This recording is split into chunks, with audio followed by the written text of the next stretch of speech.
esta duna vai continuar a crescer, essa paisagem chamada porcaria vai continuar a crescer e pôr em causa a qualidade de vida dos moradores que estão ao redor da lixeira.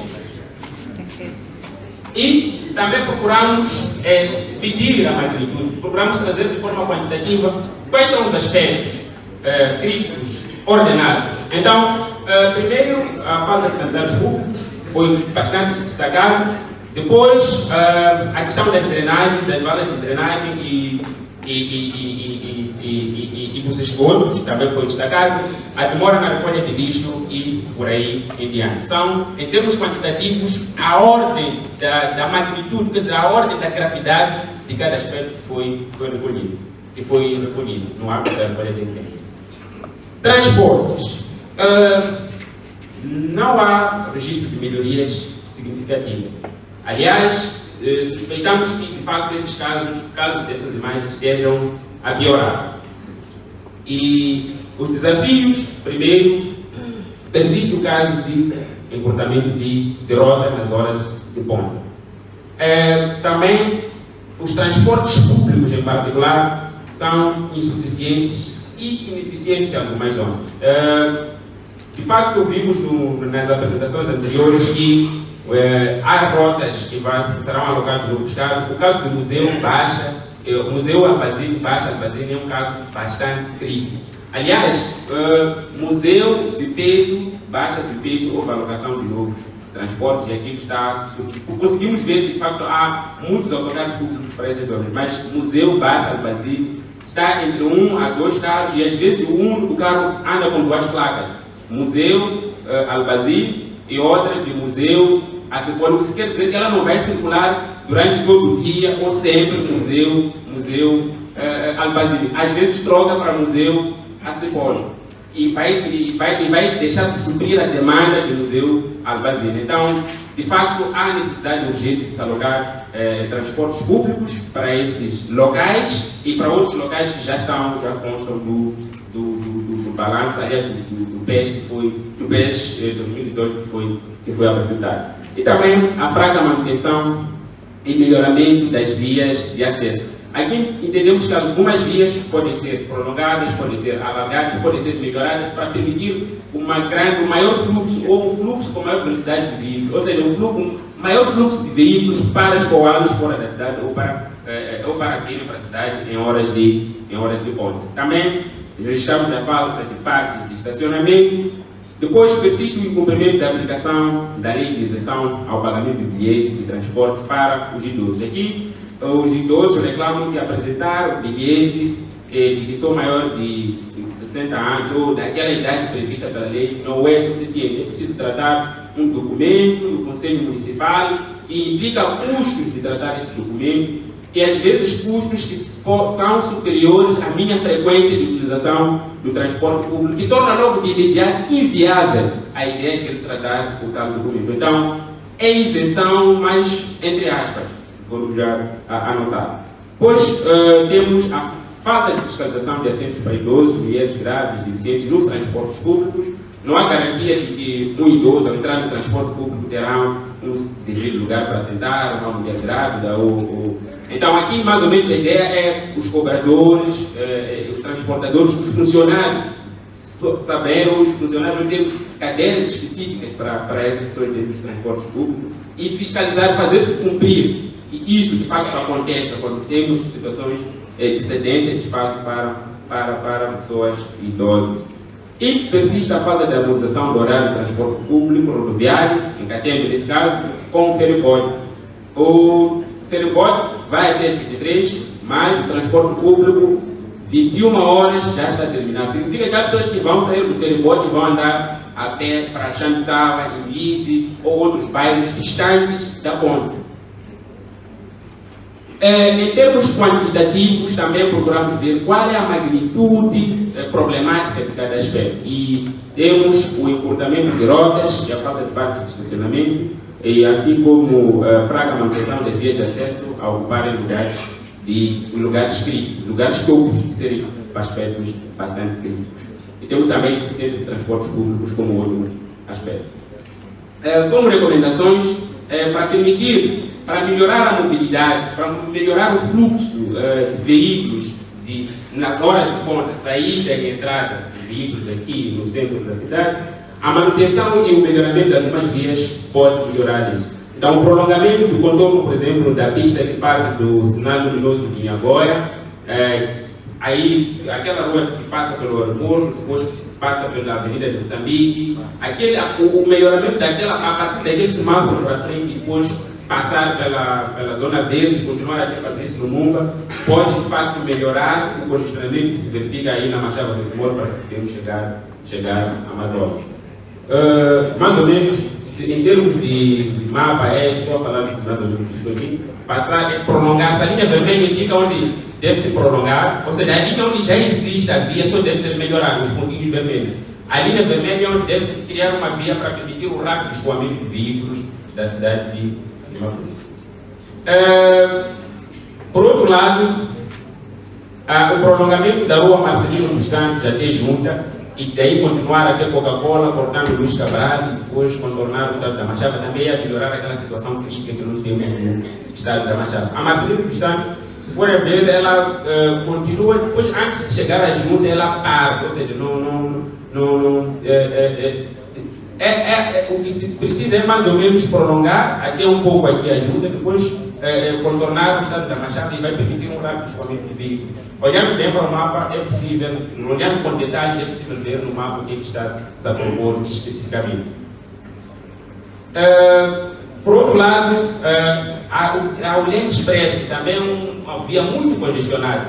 Temos a Avenida Juiz Guerreiro, temos aquela outra avenida grande, os carros também, todos os carros que vêm da Juiz Guerreiro, Praça dos Combatentes, acho que tem uma outra avenida muito grande, todos os carros vão se juntar aí na Praça dos Combatentes e continuam para o Leme Expresso e aquela via fica muito congestionada. O que está-se a propor aqui mais ou menos há uma parte aí da Praça dos Combatentes, há uma via que vai para um ascensão na Praça dos Combatentes, que é mais ou menos melhorar, alargar, tirar um pouco essas senhoras que estão aqui a vender, aumentar um pouco a via, torná-la mais transitável, para permitir que haja rápido escoamento, porque aquilo que nós consideramos engarrafamento, muitas vias vão desaguar no mesmo local e criam engarrafamento para o fluxo de veículos. Então pode-se aqui na Praça dos Combatentes aumentar, alargar esta via para que os carros possam ser escoados a partir da Praça dos Combatentes para um adicente e garantir que todos os veículos que se juntam na Praça dos Combatentes tenham duas saídas, tenham duas vias para poderem sair.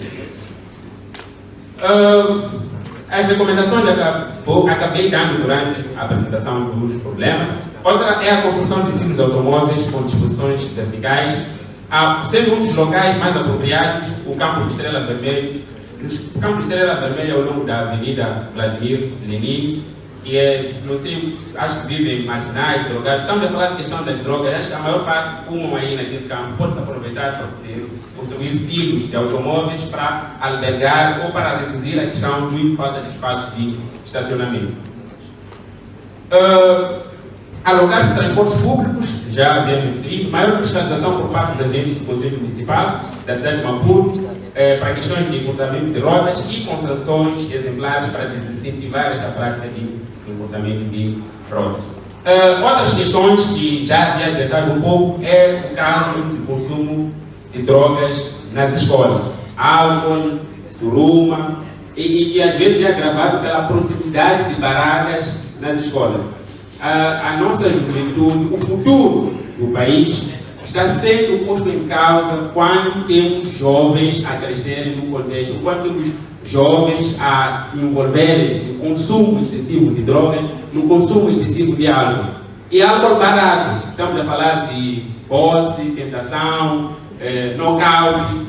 Álcool barato e mais perigoso para a saúde da juventude. O que é perigoso para a saúde da juventude é perigoso, consequentemente, para a saúde futura do país. Então, medidas devem ser observadas para reduzir, para desincentivar o consumo de drogas, de álcool barato e perigoso aos jovens. Porque estamos a destruir o futuro dos jovens, estamos a destruir o futuro do país. E uma das medidas, provavelmente, podemos aumentar o preço ou aumentar as tarifas ou na componente de custo dos fatores, do custo da fábrica ou na componente do custo de venda, aumentar de certa forma ou interferir na cadeia de valor para aumentarmos o preço final do consumo dessas bebidas, porque elas são muito baratas e são muito perigosas. E os jovens podíamos reduzir a procura por essas bebidas através do mecanismo de preço, de taxação, e que no final até pode aumentar as receitas para o Estado. E ainda, sobre outras questões, temos os casos de usurpação de espaços para habitação e machambas em Catene, a ponto de estar a chamar muita gente para Catene. Então, é saúde e ser atendida pela mesma enfermeira, porque se eu não tiver certeza sobre a eficácia da minha reclamação, por ser um centro de saúde, terei medo de votar na próxima vez, ou terei medo de reclamar, ou vou consentir aquilo que é um mau atendimento, e terei medo de votar, porque de facto não tenho certeza se de facto haverá eficácia sobre a reclamação que eu estou a colocar junto dos canais já existentes de reclamação. Outra recomendação, maior fiscalização hospitalar, responsabilização dos agentes de saúde, especificamente concessões exemplares para os agentes de saúde que praticam ou que são encontrados em casos de violação dos direitos dos utentes, para o caso específico do atendimento. Também reforçar o controle e a gestão de medicamentos, bem como a disponibilização de medicamentos essenciais nas farmácias públicas, com enfoque para as doenças mais frequentes. Isso passa necessariamente de nós conhecermos mais ou menos qual é o perfil epidemiológico, por exemplo, da cidade de Maputo, quais são as doenças mais frequentes e quais são os medicamentos quais são os medicamentos que podem satisfazer a demanda relacionada com as doenças ou com o perfil epidemiológico da cidade de Maputo. Por fim, providenciar água em todas as unidades sanitárias, incluindo o Centro de Saúde de Salvador em Catene. Para o setor de água e energia, conforme vimos nas apresentações anteriores, houve de facto o incremento do acesso à água e energia, novas ligações, conforme nós vimos. No entanto, ainda prevalecem cortes frequentes, algumas vezes sem aviso e para o caso da EDM, sem a devida responsabilização sobre os danos causados pelos cortes sem aviso.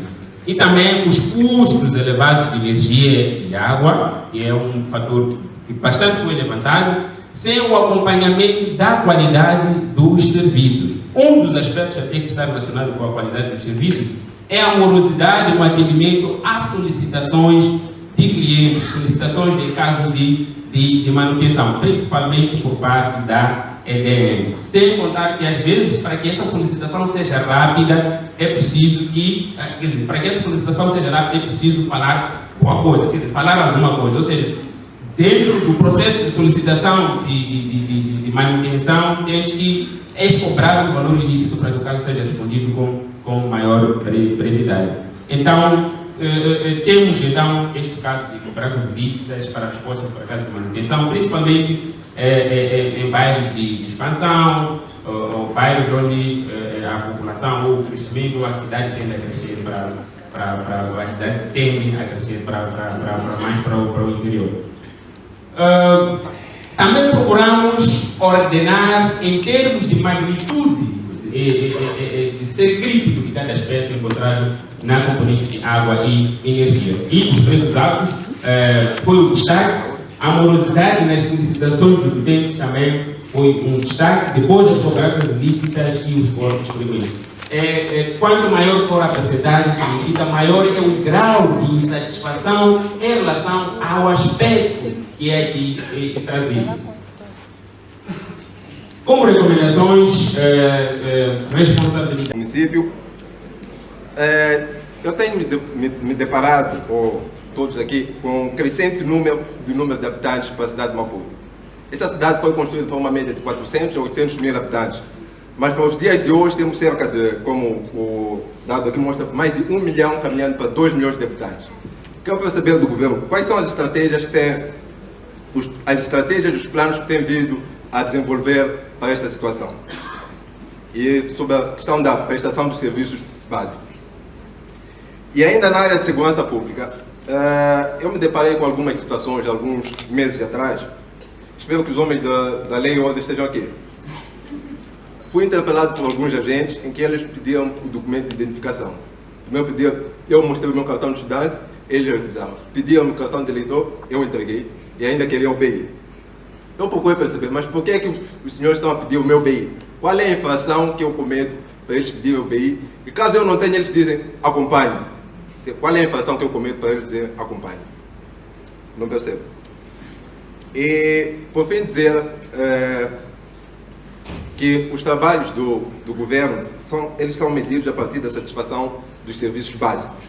Então, não adianta que os relatores apresentam simplesmente os números.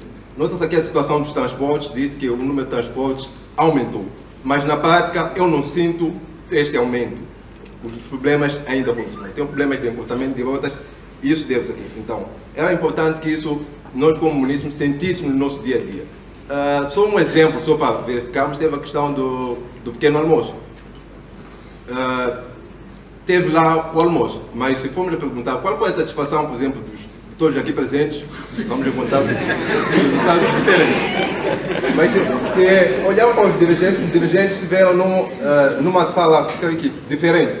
Tiveram lá um pequeno almoço diferente e acham que está tudo bem, mas quando vamos lá fora, para ter então já reclamar, aquele pequeno almoço é um conjunto de coisas. Então era importante que o governo também sentisse a satisfação. Por exemplo, dos trabalhos já pude ver alguns membros os utentes pedem pelas visitas relâmpagos para que o governo possa sentir os problemas do povo. Obrigado.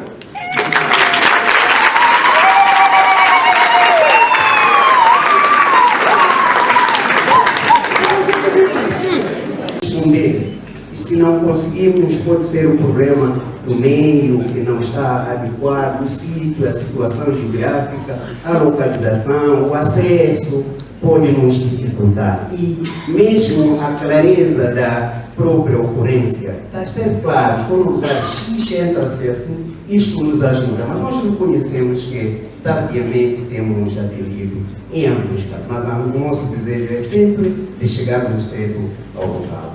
Espero que tenham respondido e com mais clareza podemos trazer isso na matriz que poderá ser produzida pelo governo da cidade. Muito obrigado.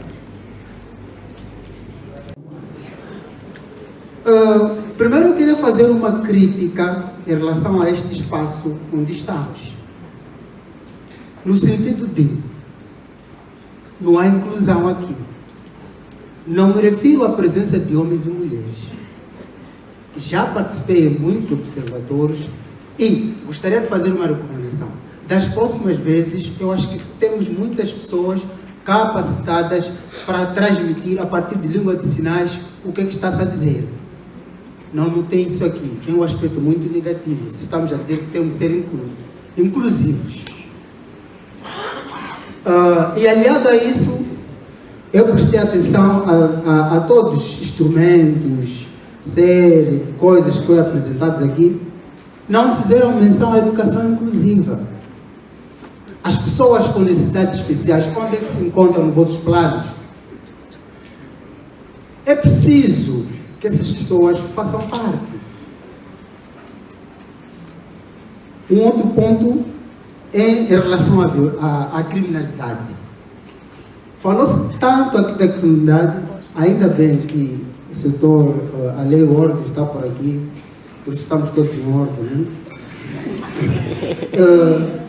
Na verdade, a questão da criminalidade é preciso ter atenção ao próprio indivíduo criminoso. Quando ele entra na prisão, o que é que nós notamos?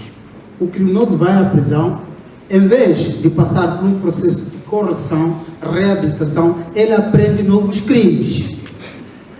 E depois disso, o mais grave é quando ele sai da prisão, volta para a sociedade. Há um grande estigma por parte da sociedade em receber pessoas que saem da prisão.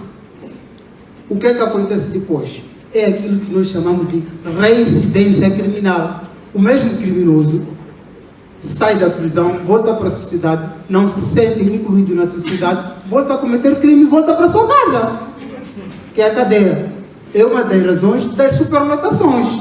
Falaram muito das superlotações, mas não mencionaram isso. Então, eu penso que é preciso uma atuação inter e multidisciplinar para que seja feita a reinserção social do indivíduo que comete atos criminais.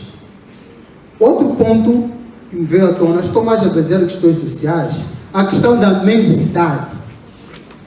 Há pouco tempo foi aprovada uma lei que proíbe as pessoas de dar esmolas na rua e canalizar esses contributos a instituições especializadas.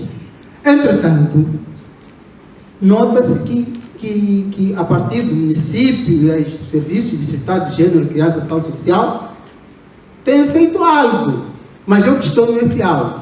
Em que sentido?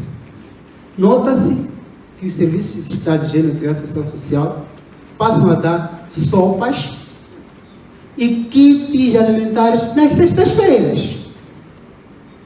Meus senhores, o que é que estamos a fazer? Dar sopas e kits alimentares às pessoas mendigas para sextas-feiras. Isto não é criar uma dependência dessas próprias pessoas? Será que esse aspecto vai acabar com a mendicidade? Aliado a isso, tem as crianças ou pessoas da rua e pessoas na rua. Aí é onde vai a minha questão. O que é que tem sido feito para contornar essa situação? Nós sabemos de antemão que Maputo é o espelho de todo o país. As pessoas, quando chegam a Moçambique, olham para Maputo e dizem: uau, Moçambique é muito desenvolvido. Voltam para as suas terras. Mas quando chegam a Maputo, ver pessoas na rua, a morarem na rua, e crianças que saem da sua casa e têm a rua como garantia do seu sustento, é muito crítico para uma cidade que é espelho do país. E só para finalizar, como uma boa crítica e acompanhado sempre de recomendações, né? Então, eu trago aqui alguns aspectos que eu acho que é preciso serem analisados e melhorados. É a questão de quando fazemos essas atuações, é preciso ter em conta que Moçambique é um campo, ou existem vários mesmo profissionais que atuam essencialmente nessa área social. Uma delas que tem sido muito ignorada agora é que já existe uma formação de assistentes sociais, pessoas especializadas em todas essas temáticas que eu acabei mencionando. Aliás, estou a falar porque é minha área de formação, né? Se puderem me contratar também é muito bom. Então, essa atuação muito profissional vai ajudar, através de profissionais de várias áreas, psicólogos, assistentes sociais, sociólogos, vai ajudar a colmatar todos esses cenários que eu acabei mencionando aqui. E ações coordenadas entre o governo e a sociedade civil. Aqui há um aspecto que eu acho que deve ser um pouco mudado. É que o governo tem a tendência, muitas vezes, de olhar a sociedade civil. Atenção, eu refiro à sociedade civil, não organizações da sociedade civil. Olhar a sociedade civil como um opositor ao seu exercício governamental. Eu acho que vão dizer, não é isso, porque estamos aqui. Sim, estamos aqui. Eu acho que podemos estar mais. Então, o que é que tem que ser feito? É olhar para nós, sociedade civil, como uma componente de mais-valia. Ou seja, organizações ou indivíduos que estão para complementar as atividades do governo. Diz aí na gíria popular que se quer chegar rápido, podes caminhar sozinho. Mas se quer ir longe, vá acompanhado. Então, leve-nos nós como sociedade civil, a partir desses estudos que nós fazemos, para complementar as vossas atividades como governo. E só para finalizar, eu acho que o segmento das contribuições da sociedade civil é muito importante isso. Porque no relatório que fizeram da sessão anterior, eu penso que ficaram algumas questões ainda por tratar. É preciso ter em conta, para não nos levarem como fantoches, né? Estamos aqui a dizer que é preciso melhorar isto, mas no final de tudo não se melhora nada. Então, eu aconselho ao governo, estamos aqui como parceiros e é preciso dar seguimento a essas nossas contribuições. Mais uma vez, obrigado. Civil, que foram colhidos na base, pessoas que estiveram lá e sentiram de perto a sensibilidade do que as pessoas, do que eu, do que cada um de nós vive. Quer dizer, chegou no razoável por aproximação. Então eu pergunto, se estamos nesse nível, quando se diz melhorou, para este nível, o que não estávamos a viver antes? Sim, sim. Em segundo lugar, há uma música que foi cantada aqui no início a enaltecer a senhora governadora da cidade, dizendo que tudo está bem. Mas de acordo com os dados, não sou eu, são os números, estão a dizer que aquela música não é um bom exemplo.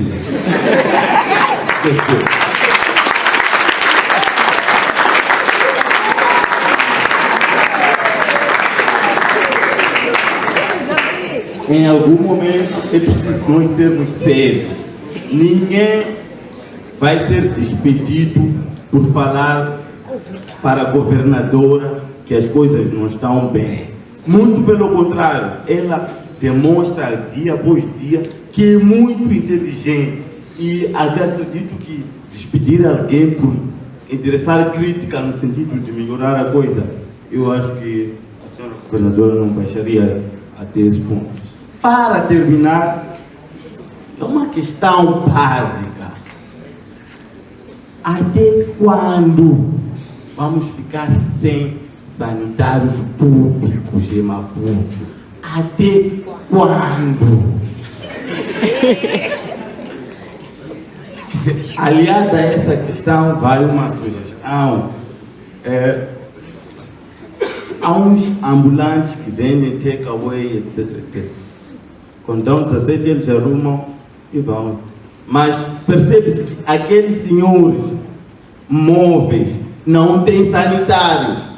Muitas vezes eles vendem refresco, etc, etc. Quando a gente consome um líquido, a ideia é depois ir para algum lugar. Então é preciso procurar mecanismos de esses senhores ambulantes terem sanitários móveis. Mas isso não isenta o governo da cidade e o município para nos dar uma data mais ou menos sobre sanitários públicos. E para o Conselho Municipal da cidade de Maputo, eu não sei como é que vivem aí no Ho Chi Minh. Quer dizer, quando você desce no Ho Chi Minh, há um cheiro destruidor. Isso nós estamos a falar em frente aos órgãos responsáveis por aquilo. Muito obrigado.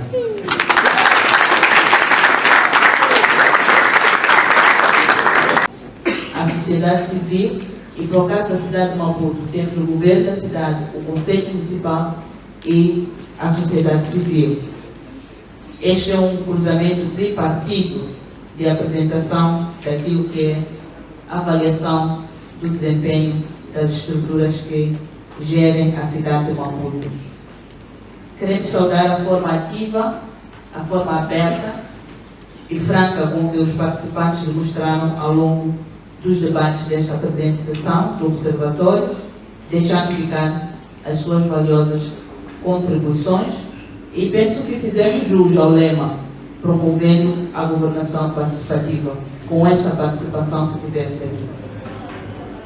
A entrega e participação aberta e objetiva na discussão das atividades que foram desenvolvidas, quer pelo governo, quer pelo Conselho Municipal, que estão espelhados no Plano Econômico e Social e também nas matrizes das sessões anteriores e perspectivas para 2018, bem como o acompanhamento também que fizemos daquilo que é o posicionamento da sociedade civil, face às atividades que foram desenvolvidas pelas estruturas da cidade, revela tanto a preocupação de cada uma das partes e de todos nós na busca de permanentes soluções para os desafios da nossa população.